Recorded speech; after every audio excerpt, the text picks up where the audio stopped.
എളുപ്പപ്പണി ഇഷ്ടമല്ലാത്ത ആരാ ഉള്ളത് അല്ലേ? അപ്പം നമുക്ക് സിമ്പിൾ ആൻഡ് ഈസി ആയിട്ട് ഒരു സ്നാക്സ് റെഡിയാക്കിയല്ലോ. കുട്ടികൾക്കും വലിയവർക്കും എല്ലാവർക്കും ഒരുപോലെ ഇഷ്ടപ്പെടുന്ന ഒരു ഈസി സ്നാക്സ് ആണ് കേട്ടോ. ആദ്യം നന്നായിട്ട് ചോപ്പ് ചെയ്ത് 2 സവാള ആഡ് ചെയ്യുന്നുണ്ട് കേട്ടോ. നല്ല ചെറുതായിട്ട് അരിയണം. മിക്സിയിലൊക്കെ അരഞ്ഞു പോയി, അപ്പം അങ്ങനെ വേണ്ട, നന്നായിട്ട് ചെറുതായിട്ട് ചോപ്പ് ചെയ്യണം കേട്ടോ. അതേപോലെ ഒരു തക്കാളി നന്നായിട്ട് ചോപ്പ് ചെയ്തിട്ടുണ്ട്. ഇതിലേക്ക് ഒരു വലിയ 2 സ്പൂണ് കടലമാവ് ഇടുന്നുണ്ട്.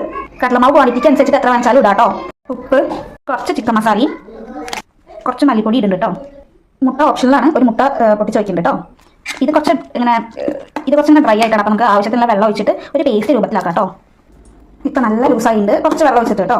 നമ്മുടെ മിക്സ് എത്ര ഉണ്ടോ ക്വാണ്ടിറ്റി അതിനനുസരിച്ചിട്ട് അത്യാവശ്യം വെള്ളം ഒഴിച്ചിട്ട് കുറച്ച് ലൂസ് പോലെ ആക്കുക. എണ്ണ ചൂടായിട്ട് വരുമ്പോൾ നമുക്ക് ബ്രെഡ് ഒന്നതിൽ ഡിപ്പ് ചെയ്തിട്ട് ഒന്ന് ഫ്രൈ ചെയ്തിട്ട് എടുക്കാം. 2 മിനിറ്റ് കഴിയുമ്പോൾ മറിച്ചിട്ട് റെസിപ്പി റെഡിയായി. അപ്പോൾ വീഡിയോ ഇഷ്ടപ്പെട്ടാൽ ഒന്ന് ലൈക്ക് ചെയ്യാൻ മറക്കല്ലേ. കൂടുതൽ വെറൈറ്റി റെസിപ്പി വീഡിയോസിനായിട്ട് ചാനൽ സബ്സ്ക്രൈബ് ചെയ്യാൻ മറക്കല്ല കേട്ടോ. Thank you for watching. By.